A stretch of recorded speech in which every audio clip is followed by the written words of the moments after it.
Hey, how you doing? So today we're going to look at vocabulary and we're going to look at my track and how this whole track was built up from two little ideas that just got developed, and how I wanted to show you how you can take a small idea and then develop it into a bigger line.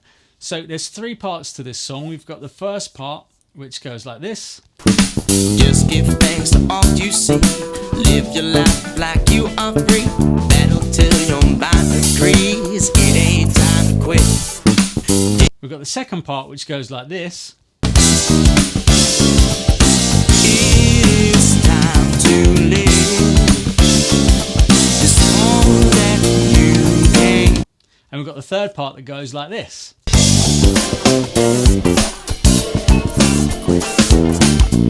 And they're the three major sections of the song. But the song was built around these two licks. They appear in funk music all the time, and they're really useful, really good to kind of learn so that you can use them as a starting block and a building block to build other great ideas on. So the first section goes,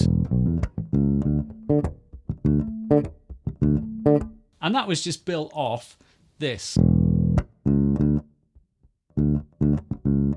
That was my thought behind it, and that's what I wanted to show you, which is just this E, and then playing the C sharp, and then to the D. So we go in the root note, the major sixth, and then to the dominant seven. And just those three notes are used in funk music all the time. So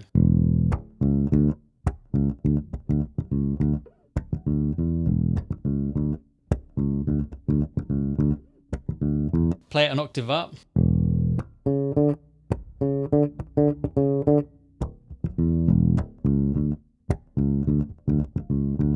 Or you can just play like the dominant seven to the root.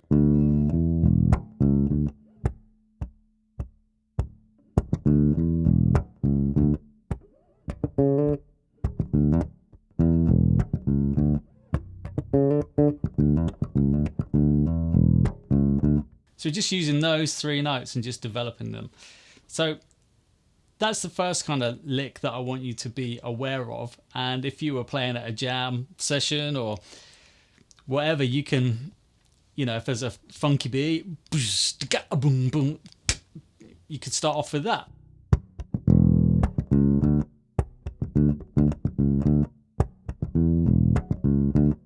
And then you can move it around. Let's go to G.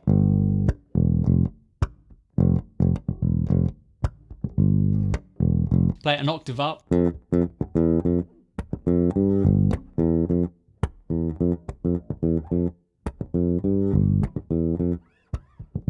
Up to B flat maybe.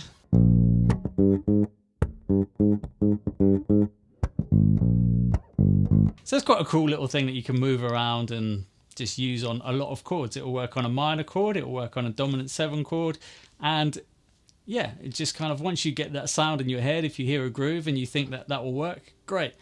Now the second part, we have this little lick after, there's a chromatic run up. So we've got that little chromatic part there. So chromatic means if you play a note, so I'm playing a G, so to go chromatically up, I'll play the very next note next to it. And then again, so that's moving up chromatically.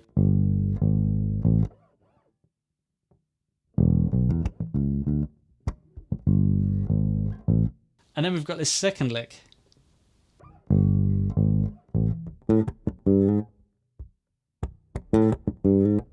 So that little lick there. 3. 1, 2, 3.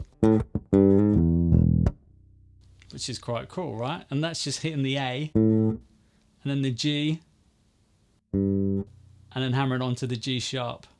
So these are three notes next to each other, chromatic notes. And then we're playing them again in a different way. So that's quite cool. We're playing the minor third, hammering onto the major third, and then resolving on the root note. So on the first groove, we've got the root, we've got the major sixth, dominant seven, And then we've got these other notes. So, and the whole groove is built around those. And then once you get used to playing those, you can kind of move them around and build some grooves.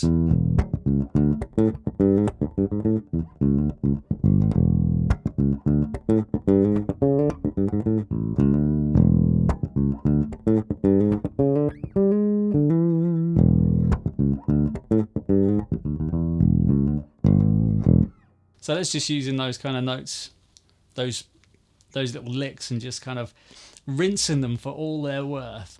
So then we come to the second bit, which is this kind of chromatic run. It's slightly syncopated, the rhythm, and it goes. It's time to live. It's all that you can. Ba ba da ba ba da ba ba do wow, right? And we play.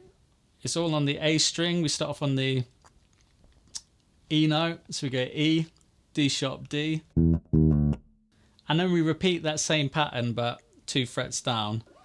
So we finish on the D, so E, D sharp, D, start again on the D, so you play the D twice, and then we've got this C, B, G, B flat.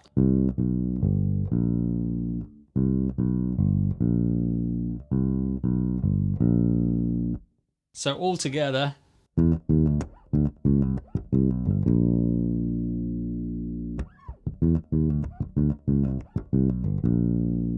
And then sometimes I'm like going around the arpeggio of the B flat, so I'm playing like a low D.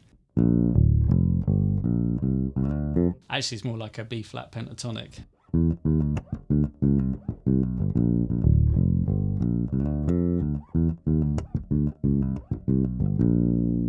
All right, so that's what's happening there. So now the last section, the third section. Now this starts exactly the same as the first section, even though they sound completely different. So the first section starts like this. Just give thanks to all you. Third section starts like this. And they're both going from the root to the fifth to then the octave up. So the first section is E, B, E. Second section is G, D, G.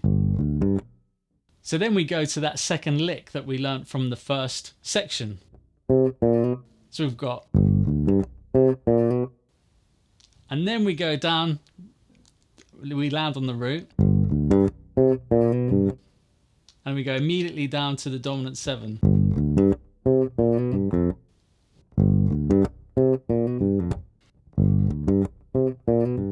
Which is quite cool, right? And then we chromatically go up from the B.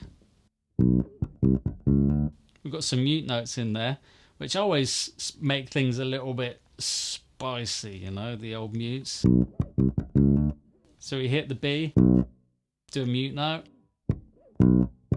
hit the C, and then hammer on C sharp to D. So far we've got, and then we go back to that dominant 7 on the F, do another mute to this major 6th again, like the first lick that we learned. We land on the D, and then we play that kind of second lick again. Or we borrow from that second lick again.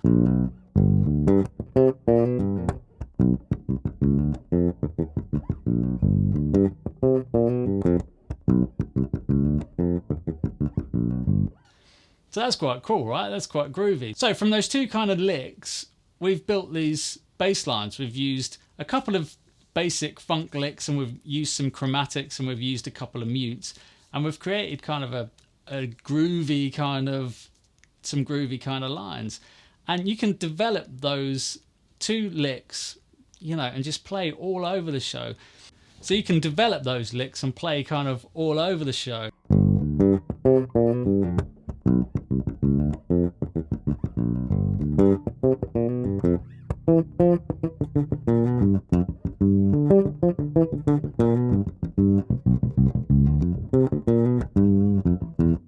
So the more you kind of pull them apart and the more you get out of them, the more you think of them as kind of sentences and like words within a sentence, you can then pull them apart and communicate them however you want, really. And you can use them to make your lines funkier and just use them as a really good ground to build bass lines. And so, as I said before, you move that around. Let's move it to the B flat.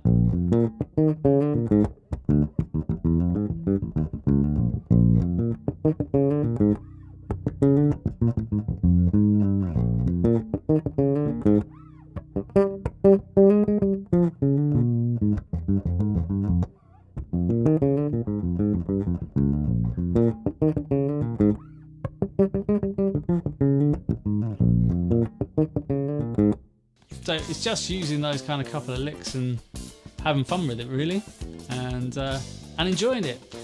The sheet music for this is available from my site, jimmiclark.com, so you can head over there and look at what I actually did. It's notation and tablature, so you can see it all written out, all the correct rhythms and everything, and you've got the tablature to show you where to put your fingers and that kind of thing. So hopefully that helps. The sheet music and the backing tracks for this track, so the song with the bass completely removed, is available for you to download from my website.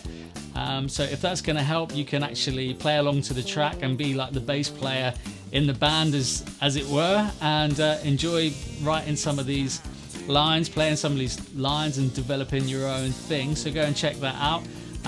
If you like what you're seeing, then feel free to subscribe.